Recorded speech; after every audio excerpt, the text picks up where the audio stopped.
오늘은 사랑은 시기하지 아니하며 라고 하는 말씀으로 함께 은혜를 받으려고 합니다.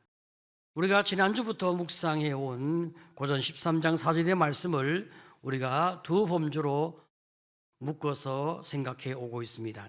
첫 번째는 사랑은 오래 참고 사랑은 온유하며 라고 하는 하나의 말씀이었습니다.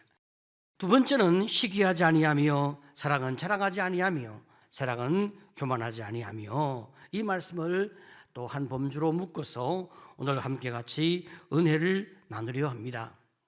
시기와 자랑과 교만은 남과 비교할 때 일어나는 마음이고 행동입니다.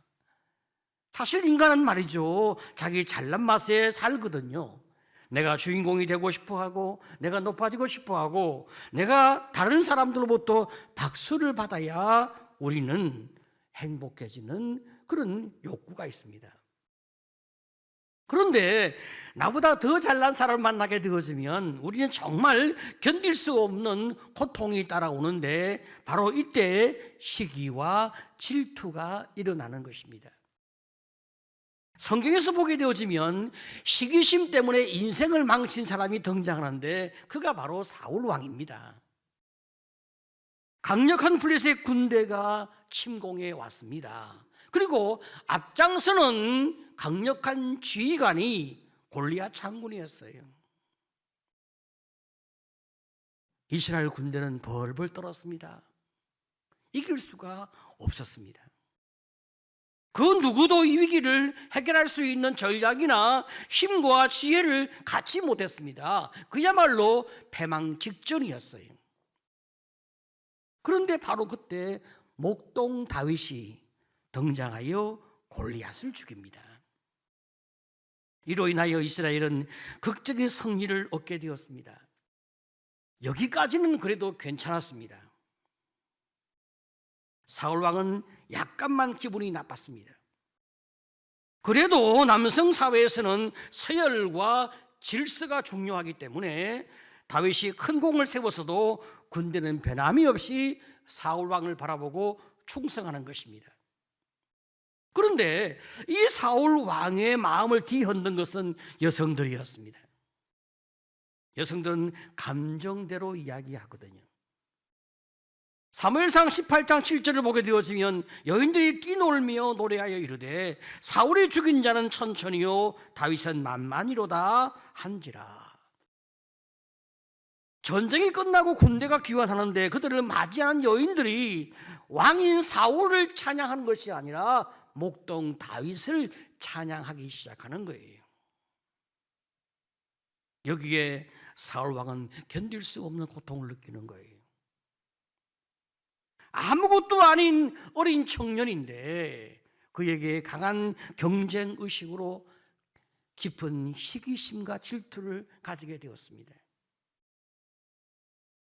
나는 천이고 다윗은 만이라고 하니 어떻게 그럴 수가 있는가?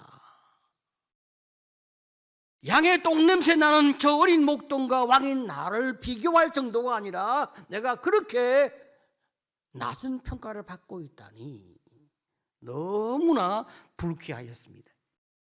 우리 성경은 말이죠, 그가 얼마나 불쾌했는지 18장 8절에 사울이 그 말에 불쾌하여 심히 노하여 이르되 다윗에게는 만만을 돌리고 내게는 천천만 돌리니 그가 더 얻을 것이 나라 말고 무엇이냐 하고.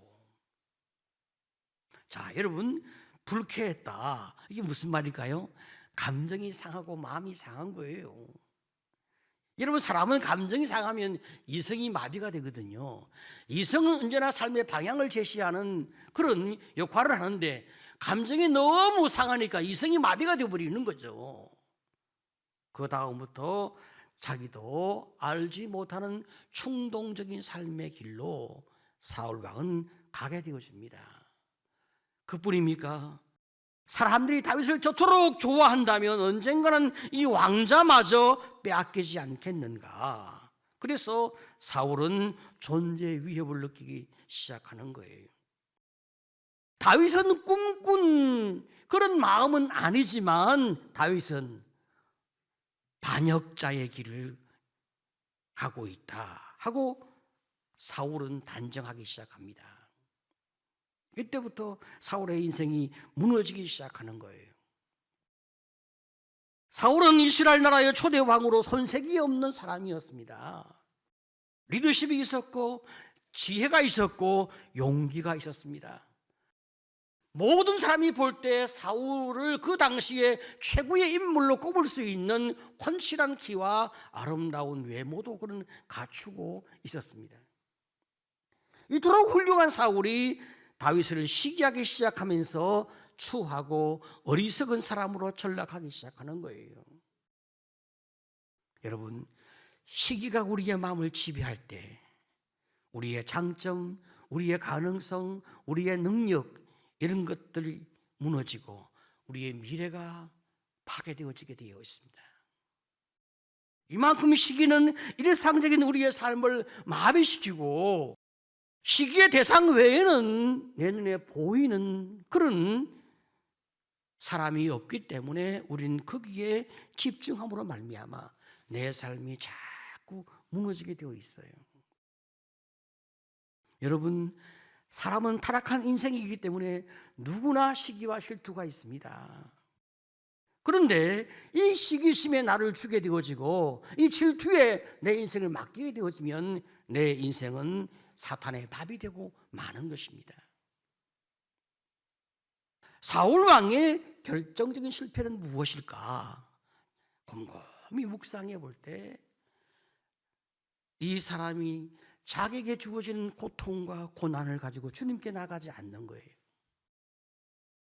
나에게 다윗이라고 하는 존재가 시기와 질투를 불러일으키는 견딜 수 없는 고통과 아픔을 주고 있다면 이 문제를 가지고 주님 앞에 나가서 은혜를 구하고 주님께 그 문제를 맡겨야 내가 평안하고 내가 승리하고 내가 행복할 텐데,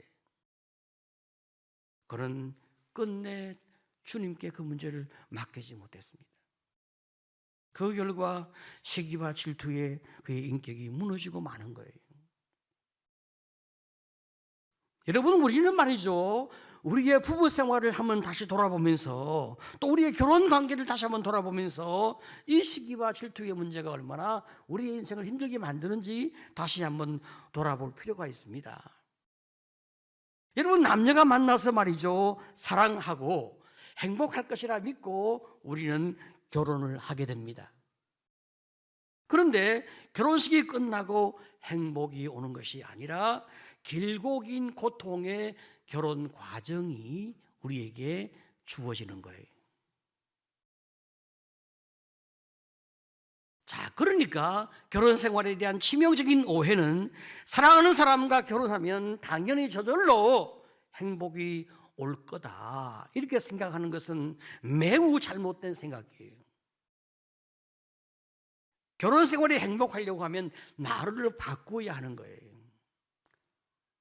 부부의 중심이 내가 되면 안 되고 당신이 되어야, 내가 자꾸 져주어야 우리의 결혼 생활이 행복해지는 건데 우리는 결코 그런 마음이 없잖아요. 너가 바뀌라고, 너가 변화되라고 끊임없이 우리는 요구하게 되고 우리는 그 욕구를 결코 놓을 수 없기 때문에 우리의 관계는 계속해서 어려워지는 거예요. 끝내 저 인간이 바꾸지 않으니까, 사실은 내가 안 바뀌는 건데 끝내 저 인간이 바뀌지 아니하니까 내가 사람을 잘못 선택했다고 믿고 사람을 바꾸면 행복하지 않을까, 이런 이상한 꿈을 또 꾸기 시작합니다. 여러분, 수많은 갈등 속에서 이혼도 생각하지만 그러나 그게 그렇게 쉽지 않기 때문에 많은 부분은 참고 삽니다. 그렇다면 하나님은 왜 우리에게 힘든 이런 결혼 생활로 우리를 이끌어 가실까? 여러분, 이 힘들고 어려운 과정을 통해서만 사람이 변화의 길을 가는 거예요. 지독하게 변하지 않는 배우자와 싸우며 살면서 자꾸 내가 낮아지는 거예요. 지독하게 말 듣지 않는 자식을 양육하면서 부모인 내가 달라지기 시작하는 거예요. 결국 예수님은 우리가 성숙해져서 예수를 닮는 사람으로 우리를 만들어가는 것, 여러분 이것이 하나님의 은총이란 말이죠. 갈등이 있고 어려움이 있어서 주 앞에 나가서 그 문제를 놓고 기도하고 은혜를 구하면서 우리가 배우자의 문제가 아니라 내 문제가 문제임을 깨닫고 우리가 회개하며 나를 바꾸어가는 이런 삶의 길을 함께 걸어가도록 주님이 우리에게 요구하시는 거죠. 그래서 배우자를 용서하고 내 부족을 고백하면서 함께 조화를 만들어가는 것이 바로 성숙한 삶의 길이다. 성경은 그렇게 말하고 있습니다. 여러분, 인생은 누구나 강팍하고 고집이 세고 인생은 누구나 문제를 많이 가지고 있습니다. 이런 인간이 성숙해지려고 하면 고난을 겪으면서 고난을 받아들이면서 나를 주님 앞에 항복시켜 나가는 이 길밖에 없는 거예요. 여러분, 우리 한번 요셉을 생각해 봅시다. 시편 105편 17절로 19절을 보게 되어지면 그가 한 사람을 앞서 보내셨으며 요셉이 종으로 팔렸도다. 그의 발은 착고를 차고 그의 몸은 쇠사슬에 매였으니 곧 여호와의 말씀이 응할 때까지라. 그의 말씀이 그를 단련하였도다. 하나님께서 말이죠, 요셉을 통하여 그의 가문을 구원하고 이스라엘을 큰 민족으로 세우는 이런 하나님의 구원 계획의 드라마를 하나님이 이제 꿈을 꾸십니다. 그리고 요셉을 통하여 그 일을 해내려고 하시는 거죠. 그런데 이 사람 요셉이 너무 실력이 없고 너무 인격이 준비가 되지 못했어요. 아버지 야곱이 요셉을 지나치게 편애했기 때문에 요셉은 다른 사람의 아픔을 이해하거나 공감할 수 있는 능력이 전혀 없는 자기밖에 모르는 아주 어리석은 이기적인 인물이었습니다. 이 요셉이 아버지의 보호 아래 있을 동안에 그의 인격이 성숙되어지거나 그가 능력을 갖추는 사람으로 살아갈 수 있다, 이런 기대가 없는 거예요. 그래서 하나님께서 그를 단련하기 위하여 애굽의 종으로 그를 보내지 않습니까? 애굽의 노예로 팔려간 요셉은 자신이 왜 이런 고난을 겪어야 하는지 그 이유를 도저히 이해할 수 없었습니다. 충성스럽게 보디발의 집에서 수고하며 애써서 마침내 가정의 총무가 되었지만 그는 다시 억울하게 감옥에 또 갇히게 됩니다. 내가 도대체 잘못한 것이 무엇이냐? 왜 하나님이 내 인생길을 이렇게 인도하시냐? 여러분, 그는 절대로 이해할 수 없었습니다. 그렇지만 요셉의 위대한 점이 무엇입니까? 고난의 상황 가운데서 이해가 되지 아니할 때도 불구하고 하나님을 바라보았습니다. 그리고 형들을 원망하며 살지 않았습니다. 하나님, 내가 어떻게 해야 주의 뜻을 찾고 내가 어떻게 더 충성스럽게 내가 살 수가 있겠습니까? 내가 어떻게 해야 믿음의 길을 잘 걸어갈 수 있겠습니까? 모든 건 다 주님께 맡기고 하나님의 은혜를 구하며 내게 주어진 삶의 현실에 최선을 그는 다하며 배울 것은 배우고 훈련할 것은 훈련하면서 사람들을 사랑하며 섬기는 거예요. 이렇게 살다 보니까 어느 한순간에 하나님이 그를 애굽의 총리로 세우지 않습니까? 그리고 마침내 형들을 만났을 때 형들을 용서하고 하나님의 사랑으로 형들을 잘 섬기는 거예요. 피할 수 없는 고난 속에서 하나님을 향하여 의지하는 마음, 그 속에 인격과 삶이 다듬어지고 진정으로 사람을 이끌 수 있는 실력을 갖추는 요셉을 우리는 보게 되는 거예요. 하나님이 우리를 어떻게 하나님의 사람으로 만들어가고 성숙한 사람으로 우리를 키워가는가? 내 옆에 시기와 질투를 불러일으키는 사람을 두는 거예요. 피할 수 없는 관계에서 내가 너무 괴로운 거예요. 하나님은 그 관계를 통하여 우리를 연단하고 성숙한 인격자로 사랑의 사람으로 우리를 만들어 가시는 거죠. 그래서 우리는 내 시기를 자극하고 질투를 자극하는 사람이 있을 때 주여 하고 그 문제를 주님께 맡기면서 은혜를 구하고 나는 주의 그 뜻 앞에 최선을 다하여 순종하는 길을 걸어가는 거예요. 그때 마침내 하나님께서 내 안에 있는 시기와 질투가 놓아지고 사랑으로 그를 품고 이해하며 공감할 수 있는 넉넉한 가슴을 가지게 하시니 이게 얼마나 감사한 일입니까? 시기를 물리칠 수 있는 최종의 무기는 사랑이거든요. 여러분, 인간적인 측면에서 볼 때 자기를 자랑할 수 있는 가장 최고의 사람을 꼽으라 한다면 그 당시의 사도 바울이었어요. 그는 유대인 중에 유대인, 바리새인 중에 바리새인, 최고의 학벌을 자랑할 만한 가말리엘의 문화에서 그는 공부한 사람, 그리고 그 누구도 쉽게 가질 수 없는 로마의 시민권을 가지고 있는 사람. 여러분, 모든 걸 다 갖춘 사람이에요. 그런데 이 사람, 이 바울이 말이죠, 예수를 만나고 난 다음부터 자기의 인간적인 모든 자랑을 다 내 인생의 해로 여기고 배설물로 여겼습니다. 왜 그랬습니까? 육신의 자랑 때문에 예수를 핍박하는 자로 살게 되어진 자기 인생의 과거, 그 추악한 아픔이 있었단 말이죠.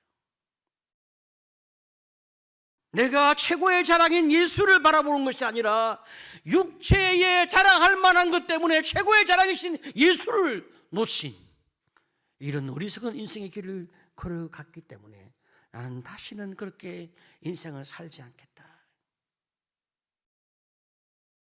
그리고 그가 내가 만약 자랑한다면 나의 약함을 자랑하리라, 그렇게 고백합니다. 고린도후서 12장 9절을 우리 같이 한번 읽어보겠습니다. 자, 시작. 나에게 이르시기를 내 은혜가 내게 족하도다. 이는 내 능력이 약한 데서 온전하여 짐이라 하신지라. 그러므로 도리어 크게 기뻐함으로 나의 여러 약한 것들에 대하여 자랑하리니 이는 그리스도의 능력이 내게 머물게 하려 함이라. 네. 내가 약할 때, 내가 겸손하여 낮아질 때에, 주님을 더 많이 의지할 때에 주의 능력과 성령의 충만함이 나와 함께하여 내가 주의 사람으로 귀하게 쓰임받게 되어지니까 나는 아무것도 아닌, 내가 가지고 있는 그 무엇이 있다고 한다면 그것은 다 쓰레기처럼 버려져야 할 그런 가치 없는 것임을 다시 한번 고백하는 그 마음이 그 속에 가득한 것입니다. 나를 자랑하지 아니하고 예수만 자랑하는, 예수를 자랑하는 그 마음으로 형제를 높여주고 칭찬해주고 지지해주는 이런 사랑이 우리 안에 있을 때 우리는 순결한 아가페 길을 걷게 되어지는 것입니다. 형제를 칭찬하고 격려하는 성도가 되시기를 축복합니다. 아멘. 또 사랑은 교만하지 않습니다. 여러분, 교만한 말이죠, 자신을 과대하게 해석하고 자기를 굉장히 높이는 그런 마음과 태도를 가리켜 교만이라 그렇게 말하지 않습니까? 사람이 교만한 마음을 가지게 되어지면 모든 좋은 것은 다 내가 가져야 돼. 나는 최고의 대접을 받아야 돼. 나는 높은 자리, 중심되는 자리에 내가 늘 앉아 있어야 돼. 내가 모든 걸 다 진두지휘하고 내가 모든 걸 다 통치해야만 돼. 이런 마음을 가지게 돼요. 이런 사람이 어느 한순간에 말이죠, 사람들이 나를 알아주지 않는다. 여러분, 얼마나 분노가 일어나겠습니까? 얼마나 그 마음이 고독과 절망 가운데 떨어지겠습니까? 하나님이 교만을 가장 싫어하기 때문에 교만한 사람을 하나님이 낮추시는 과정에서 필연적으로 고난과 고통과 어려움은 동반하게 되어 있습니다. 사람이 고난을 많이 겪으면 조금 사람이 이제 겸손해지죠. 여러분, 그런다고 지속적으로 겸손의 길을 가는 것은 아닙니다. 그만큼 인간에게는 교만이 본성인 거예요. 얼마나 끈질긴 죄악인지요.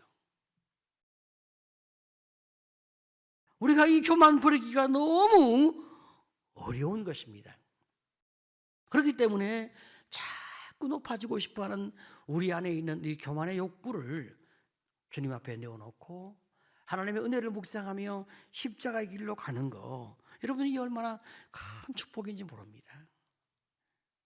끊임없이 교만의 충동이 올라올 때마다 주여 하고 자기를 낮추며 겸손의 길을 가는 성도가 되시기를 축복합니다. 참으로 저희 교회가 이 시대를 이끌어가는 영적인 스승의 역할을 더 잘 감당하기 위해서 무엇이 우리에게 더 있어야 할까 묵상하면서 저는 두 가지를 생각하게 되는 거예요. 이 두 가지는 다 이제 미래를 바라보고 우리가 어린 아이들을 어떻게 양육해 나갈까 하는 고민입니다. 첫 번째는 주일에 교육하는 교회 학교를 좀 더 잘 세워나가야 되겠다. 우리 교회 학교를 위하여 더 많은 교육적인 투자를 하고 더 좋은 신앙교육의 방법을 개발하기 위해서 더 많은 노력을 기울여야 되겠다 하는 방향성을 가지게 되는 거예요.